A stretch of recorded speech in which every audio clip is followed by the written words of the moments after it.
আসসালামু আলাইকুম সবাইকে। আজকে হচ্ছে আমার বাংলাদেশে ডে 2 অ্যান্ড আমার ফ্রেন্ড আমার সাথে দেখা করতে আসছে। কারণ আমি বাসা থেকে বের হতে ইচ্ছা করতেছিল না।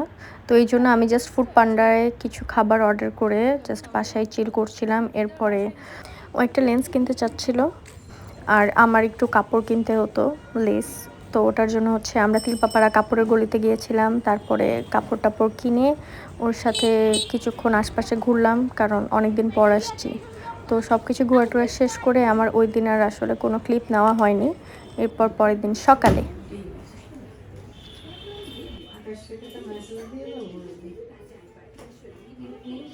আমার মা আসলে আমি যতবারই বাংলাদেশে আসি কিন্তু আমার থেকে বেশি তার ছেলেকেই ভালোবাসে।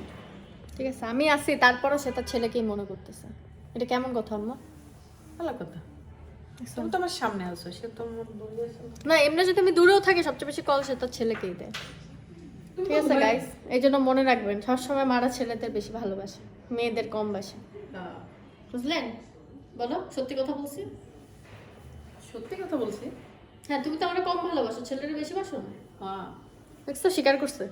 এই যে প্রথমে একটা মা কিন্তু স্বীকার করছে।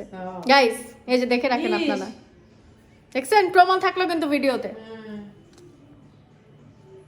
আজকে মেইনলি হচ্ছে আমি নিউ মার্কেটের দিকে যাচ্ছি, কারণ আমার একটা কাজিনের বিয়ে আর আমার এখনও কোনো কিছুই কেনা হয়নি। আমি কোনো ড্রেসও ওভাবে আনিনি, তো ভাবলাম সময় নেই, তাই আজকে সকালবেলায় আম্মুকে নিয়ে বের হয়ে যাচ্ছি শপিং করার জন্য।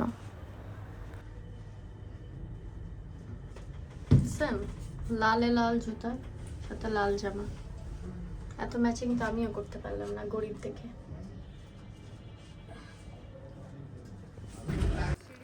এখন প্রথমে আমরা চলে আসছি হচ্ছে শাড়ির দোকানে। এখান থেকে হচ্ছে আমি প্রথমে শাড়ি কিনবো। এটা অনলাইনে আমি অনেক দেখেছিলাম, ওদের ভালো শাড়ির কালেকশন আছে। এখন চেক করে ওখান থেকে আমি শাড়ি নিয়ে নিয়েছি, যেটা বিয়ের ব্লগে আমি দেখাবো। তারপর আমি ওটার সাথে ম্যাচিং করে জুয়েলারি অ্যান্ড ব্লাউজ পিসটা খুবই সিম্পল থাকার কারণে আমি জাস্ট গজ কাপড় কিনছিলাম, যাতে আমি ব্লাউজটা একটু গর্জিয়াস করতে পারি। কারণ আমার ড্রেসের ক্ষেত্রে আমি খুবই খুঁতখুঁতে, আগেও বলেছি। তো এই কাপড়টা হচ্ছে আমার শাড়ির সাথে যাচ্ছে, এই জন্য হচ্ছে আমি এই কাপড়টা নিব। আর এরপর কাস্টমাইজ করে টেলারকে দিয়ে আমি ব্লাউজ বানাবো।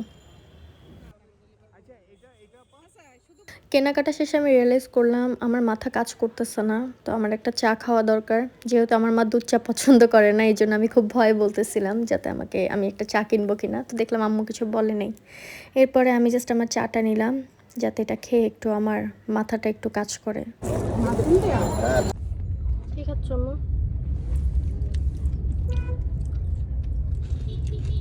কেমন?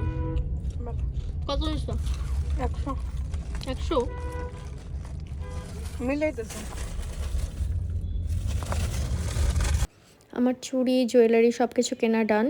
এখন হচ্ছে আমরা বাসার দিকে যাচ্ছি, বাট দেখাই যাচ্ছে আসলে এখানে অনেক জ্যাম। এখন আমি বাসায় এসে আব্বু আম্মু দুজনের সাথে বের হব, কারণ আব্বু বলতেছিল যে আসার পরে বাইরে কোথাও এখনও খেতে যাওয়া হয়নি, তো কোথাও বাইরে যেয়ে আমরা খাওয়া দাওয়া করে আসি। তো পরে আমি আব্বু আম্মুর কথা চিন্তা করে তাদের পছন্দের জায়গায় ডিসাইড করলাম যেখানে তারা খেতে পছন্দ করে।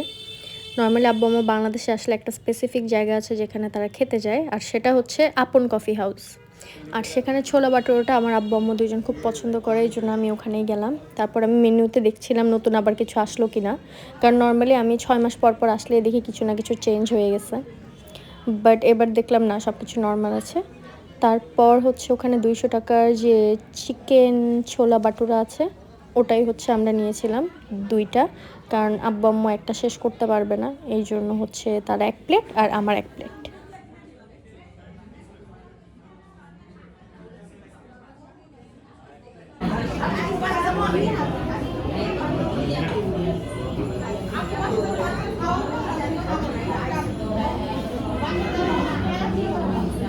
ময়ূরেও তো বিয়ে দিতে পারে।